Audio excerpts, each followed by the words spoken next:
Hello, this is Patrick at OneCNC West, and what we're going to do in this training video is prepare our geometry so that we can apply toolpath. In fact, we're going to create a copy of this geometry, and we're going to create additional geometry so we can apply both main spindle and subspindle toolpath. Now, the first thing that I like to do is to take a look at the layer name that the geometry has been created on. In this example, the name of the layer is simply called the name of the part, which is called Dampener 440. We can certainly leave it at that, but just as a suggestion, just as good housekeeping, I think it might be better if we rename this layer to something a little different. Why don't we rename it to Main Spindle? So to rename the layer, simply double-click the layer, and then up here where it says Enter Name, we're going to type in Main Spindle. That looks good, so we'll click OK to that. All right, I'm going to hit this spacebar twice to quickly go to a CAD view. The next thing we need to do is to create a copy of our geometry so we can use that for our subspindle work. So the first thing we need to do if we're going to make a copy of the geometry is to select the original geometry. There's a couple ways of doing this. You can hit Control A, Control Alpha on the keyboard to select everything on the screen, or you can simply hit the letter S on the keyboard to go into select mode and then take your cursor and simply left click. Now with that geometry selected, we're going to head up to the top of the screen and we're going to select rotate. First thing we need to do is tell OneCNC where we want to rotate the geometry around. We're going to rotate the geometry around X0, Y0, Z0. I think that looks good, so we'll click OK to that. Now within parameters, make sure that you have copies checked and you have this set to 1. Now we're going to be rotating this around the y-axis. So for the y-axis value, I'm going to type in 180, which is going to designate 180 degrees. I think all that looks good, so we'll click OK, and OneCNC now has made a copy of that original geometry. Now the next thing I think we should do is let's take this subspindle geometry and let's place it on its own layer. Now remember, you can hit the letter S on the keyboard to go into select mode, left click, and with that geometry selected, we can head down to the lower left hand corner and select our Alter command. From there, we can place this on any layer that we'd like, and in fact, let's place this on a layer called Subspindle.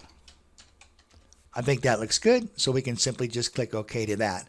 Notice how OneCNC not only places the geometry on that layer, but it also creates that layer for us. So down within the layer browser, we now have a subspindle layer that we can turn on and turn off, and we have our main spindle layer.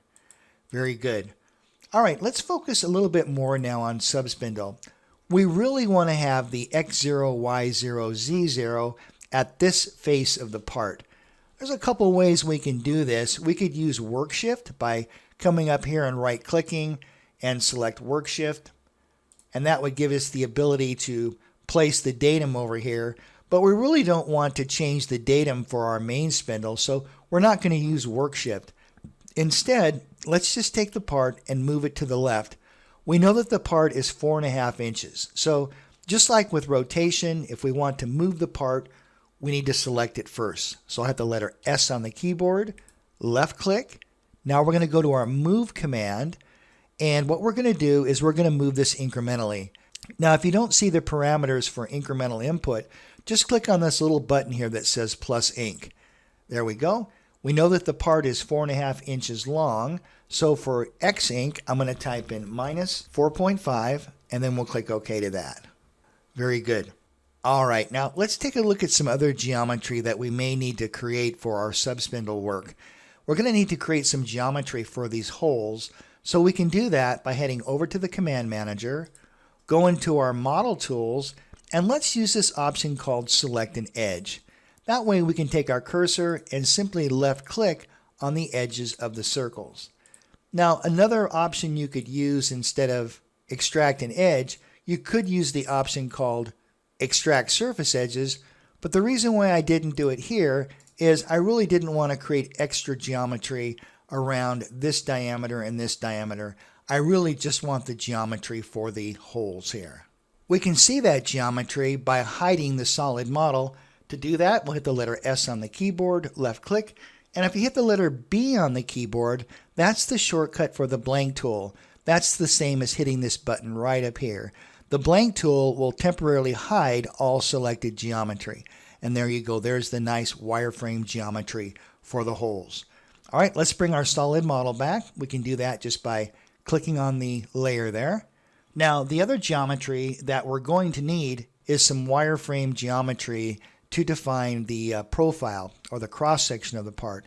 This is easily done by doing this. Just head over to the Command Manager, and inside of Model Tools, select this option called Extract Lathe Profile. Once we've done that, OneCNC creates wireframe geometry all along this cross section right here.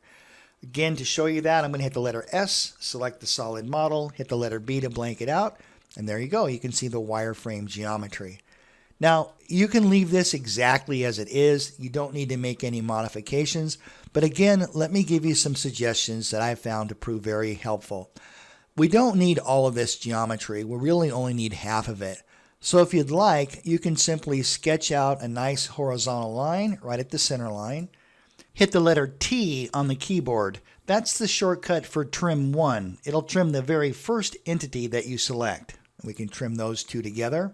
In fact, if you wanted, you could trim that line to that line, just like that. Trim that line to the diagonal line. And then we can get rid of the geometry that we don't need by using our marquee selection. And make sure we don't come all the way to the right, because then we're going to delete some of those circles we created for the holes. So I'm going to come over just a little bit to grab the chamfer there, hit the delete key on the keyboard. There's some excess geometry there we don't need. Again, you don't need to go through this process if you don't want to. I just like cleaning everything up so that when we apply toolpath, we have a nice clean slate, a nice clean group of geometry to work with. To further clean up the geometry, we can really get rid of this group of geometry as well. Again, you can leave it if you want to. I'm just showing you what I would do. I'd select that, hit the delete key on the keyboard, and if we want, we can hit T, the letter T. That's just the trim 1 command. Now I want to trim that to that, just like that. And I think that looks pretty clean, and that's going to give us all the wireframe geometry that we're going to need for our subspindle work. All right, very good. So I'm going to turn our subspindle layer off just by clicking on the little eye there. And let's take a look at main spindle.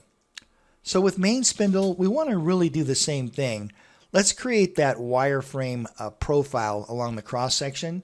So to do that, I'm going to make sure that my main spindle layer is selected.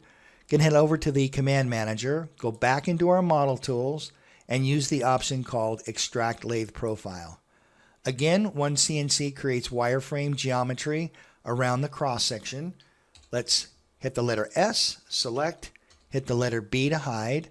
Again, we don't need all this extra geometry, so my favorite tool is just to quickly sketch horizontal line, hit the letter T. The letter T again is the shortcut for trim 1. It's only going to trim the first entity that you select. So I'm going to left click and left click, left click and left click, and we can left click and left click.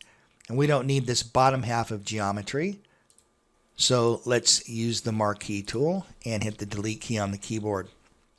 Now, something else to take note of is that when we're roughing this out, because these slots are only on 3 locations around the part, when we rough this and perform a finish profile, we really don't want the tool, the turn tools, to come inside here. So I think what I'll do for this is, again, I'm going to hide the solid model, is I'm going to select this line by hitting the letter S on the keyboard, hit delete, and then we'll go back into our good old trim 1 command, the letter T, left click that, and bring it down to there. All right, that looks good. We don't need this geometry here. Hit the letter S, left click, and then hit the delete key. So it's really all about creating the geometry that you need to apply toolpath. Remember, when applying toolpath, typically you're going to need wireframe geometry. And I really think the key to efficient programming is to take a little bit of time, extract the geometry that you need, and then clean that geometry up so that you're only showing the geometry that you require to apply your toolpath. Now, I think this looks good for the main spindle. That looks great. All right, so we've now prepared our geometry for both main spindle and subspindle work. Alright, that's it for this video. Thank you so much for watching. I look forward to seeing you in the next video when we start to apply toolpath.